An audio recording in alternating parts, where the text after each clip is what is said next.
Episode 6 ini diawali dengan adu Chidori mata. Bercanda. Setelah Xingxing dipertemukan dengan Lan Xinye, Bu Nancy menjelaskan bahwa Chen Xingxing bisa masuk dalam keanggotaan organisasi siswa itu berkat rekomendasi dari Lan Xinye.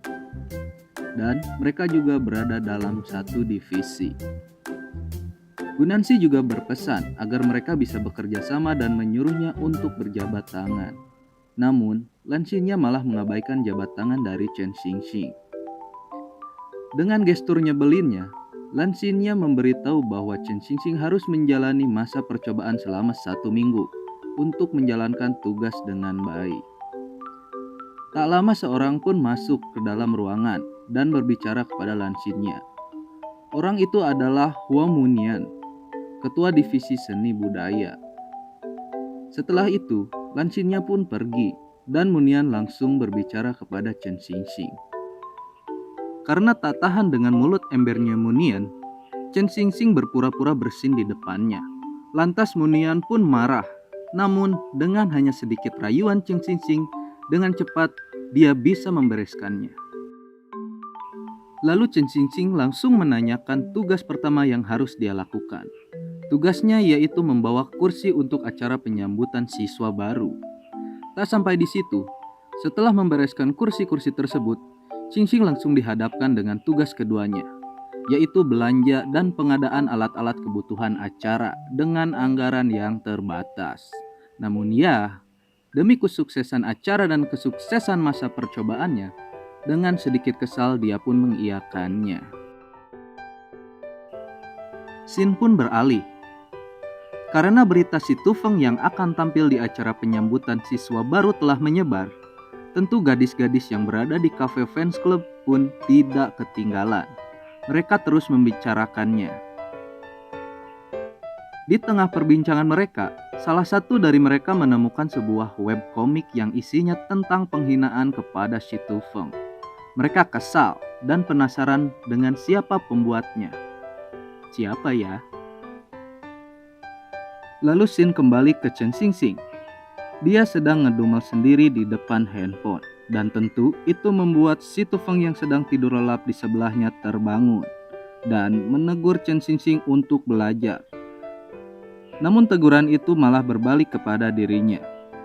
Si Tufeng pun langsung kesal dan pergi untuk latihan. Ketika latihan, si Tufeng membawakan lagu terbarunya.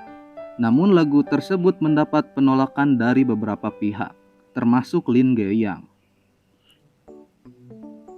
Hari pun mulai malam. Si Tufeng sedang berjalan pulang sehabis latihan. Kemudian tiba-tiba Chen Xingxing datang dan mengajak si Tufeng untuk belajar. Karena nilai si Tufeng buruk, dia pun mengikutinya. Chen Xingxing mengajak si Tufeng ke sebuah tempat. Dan bang, tiba-tiba lampu menyala. Si Tufeng kebingungan karena terdapat banyak para penggemar di depannya. Kemudian musik pun ikut menyala. Karena tak ingin mengecewakan para fans, si Tufeng pun terpaksa bernyanyi.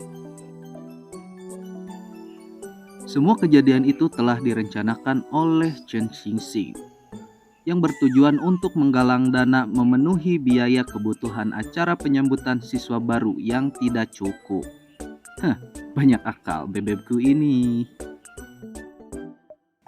Malam acara penyambutan siswa baru telah tiba, dan si Tufeng pun akan memulai penampilannya. Tapi masalah muncul, mikrofon untuk si Tufeng hilang. Karena ini tanggung jawab Chen Xingxing, dia pun langsung bergegas mencarinya. Saat sedang mencari mic di belakang panggung, dia melihat ada seseorang yang berlari keluar. Dan Chen Xingxing langsung mengejarnya. Dan benar, orang itu yang menyembunyikan mic. Setelah mendapatkan mic, Chen Xingxing bergegas berlari ke atas panggung untuk membawanya pada si Tufeng. Namun karena terburu-buru, dia lupa untuk membawa stand mic-nya. Tetapi melihat situasi sudah tak memungkinkan untuk mengambil stand mic, dengan terpaksa Chen Xingxing yang menjadi stand mic-nya. Dia memegangi mikrofon sepanjang si Tufeng bernyanyi. Dan acara pun berjalan dengan lancar. Keesokan harinya, di dalam kelas, si Tufeng melihat tangan Chen Xingxing yang terluka karena terbentur saat acara kemarin. Lantas si Tufeng pun memberikan sebuah plester luka dengan gambar kartun wajahnya pada Chen Xingxing. Setelah kejadian tersebut, detak jantung Chen Xingxing meningkat dan dia juga tak bisa lepas membayangkan si Tufeng. Nah kan?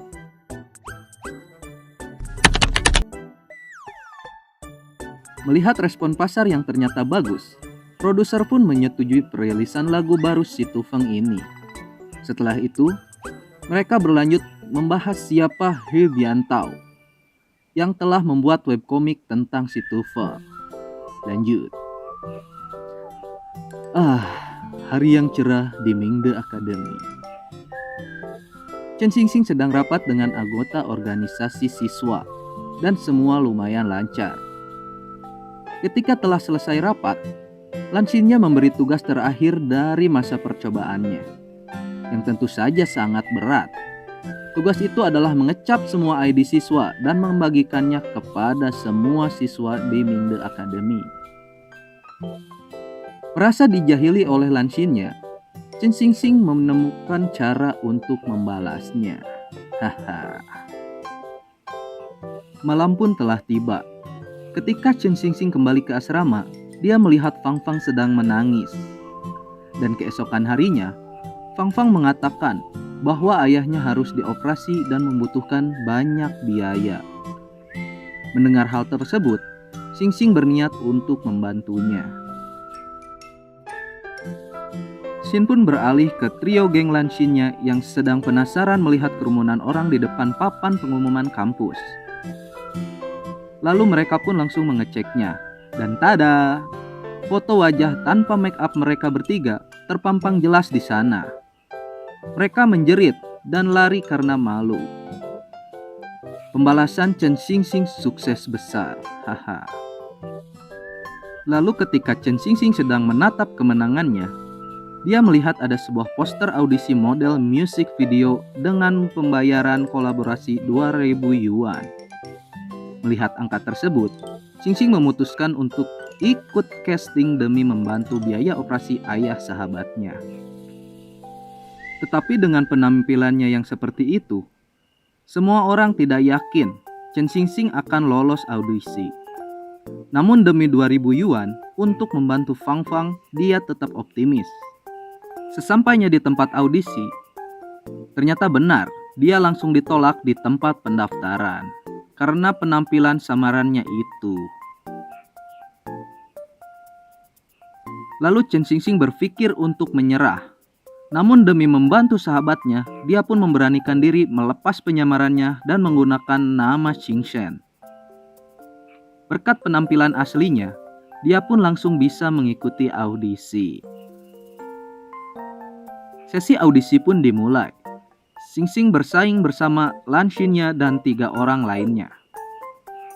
Saat mereka memulai akting di depan juri, Chen Xingxing bingung harus melakukan apa.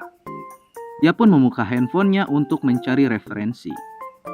Namun, ting ding, dengan tingkah polosnya yang tidak melakukan apa-apa, Chen Xingxing lah yang terpilih menjadi model music video. Setelah itu, dia langsung dipanggil oleh Daniel, sang manajer si Tufeng, untuk membicarakan proyek single terbaru yang berjudul Breathing. Mendengar judul itu, Xingxing pun langsung tersenyum. Keesokan harinya, Xingxing meminta maaf kepada Fang Fang karena tidak bisa lulus casting. Tapi pada kenyataannya, sebagai Xingchen dia lulus. Setelah itu dia pun kembali pada rutinitas bisnisnya. Ketika ia mengecek list pelanggan, dia menemukan nama yang aneh, yaitu Xiaomi Feng. Lalu Chen Xingxing pun memutuskan untuk pergi ke kantin. Tapi dia diperhentikan oleh beberapa tukang gosip yang ingin tahu berita terbaru tentang si Tufeng. Ketika sedang berbicara, Xingxing pun menanyakan apakah ada yang mengenal Xiaomi Feng, dan tak ada yang tahu. Tapi salah seorang dari mereka berbicara tak sengaja, dan Xingxing mendapat petunjuk. Lalu Xingxing pun memutuskan untuk kembali ke kelas. Dan ya, ternyata benar, Xiao Meifeng adalah si Tufeng. Si Tufeng sangat ingin makan junk food dan snack. Namun karena tuntutan pekerjaan, dia harus menjaga asupan makanannya. Mendengar itu, Chen Xingxing pun memberikan sebuah solusi. Si Tufeng bisa makan junk food tanpa diketahui siapapun, tapi dengan syarat dia harus membantu layanan antar bisnis Chen Xingxing. Si Tufeng sempat menolak, tetapi siapa yang tidak tergoda dengan camilan? Si Tufeng pun melakukan syarat tersebut dengan gaya idolnya dan membuat para pelanggan senang. Namun karena IQ-nya rada kurang, ketika harus menghitung pembayaran, dia kebingungan. Setelah melaksanakan tugasnya, si Tufeng pun menemui Chen Xingxing untuk menyetor hasil kerjanya. Karena itu, Chen Xingxing pun memberikan imbalan snack untuk si Tufeng, tapi dia masih ragu untuk memakannya. Karena si Tufeng harus menjaga badan, tapi dia ingin makan camilan, Chen Xingxing pun kembali memberi solusi, yaitu dengan olahraga. Ya, intinya ada yang masuk, ada yang dibakar, gitulah kira-kira. Scene selanjutnya beralih ke lapangan basket. Si Tufeng ingin bergabung dengan Gunansi dan kawan-kawannya. Padahal, si Tufeng baru pertama kali bermain basket. Berita si Tufeng yang akan bermain basket pun telah menyebar, sehingga para fansnya datang untuk menonton. Termasuk Chen Xingxing juga penasaran melihat dengan skill basket si Tufeng. Melihat itu semua, untuk mempertahankan citranya, si Tufeng pun berlagak keren. Padahal skill basketnya ampas. Di tengah pertunjukan skill basket ampas si Tufeng, handphone Xingxing berdering. Dan telepon itu adalah dari pihak produksi musik video. Mereka memberitahu Chen Xingxing bahwa dia harus datang besok. Tetapi apesnya, tempat meetingnya itu berada di Mingde Academy. Lantas itu membuat Chen Xingxing panik karena harus merubah-rubah identitasnya di sekolah. Bagaimana cara Chen Xingxing berpura-pura di depan teman-temannya dengan dua identitas? Penasaran? Tunggu kelanjutan ceritanya di video berikutnya. Jangan lupa like video ini dan subscribe channel ini untuk update terus perkembangannya. Bye-bye.